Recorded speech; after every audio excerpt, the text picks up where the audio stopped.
Firma ATS pomáhá průmyslovým podnikům s chytrou automatizací, řízením kvality a výrobními IT systémy.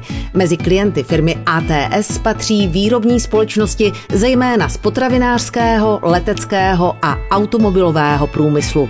Tady v Novém Jičíně vyvíjíme řešení, které používají továrny po celém světě, například Coca-Cola, továrny Rolls-Royce nebo Nissan a Toyota.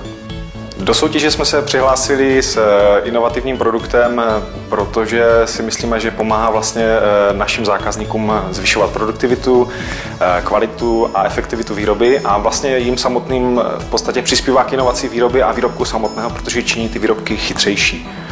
Inovací, kterou firma ATS přihlásila do soutěže, je řešení pro průmysl 4.0 a chytré továrny ATS ADOS. Podle nejnovějších trendů, například čtvrté průmyslové revoluce nebo průmyslu 4.0, umožňuje propojovat svět kybernetický, například pomocí propojení CAD výkresů výrobků se světem reálné výroby, kdy se analyzuje samotný výrobek nebo díl fyzicky a porovnává se právě s elektronickou předlohou modelu. Unikátnost řešení ATS ADOS spočívá v jeho schopnosti analyzovat data napříč celým dodavatelským řetězcem. Například můžete zjišťovat kvalitu dat již u dodavatelů, anebo naopak sledovat zpětně kvalitu výroby, která se již dodala na trh.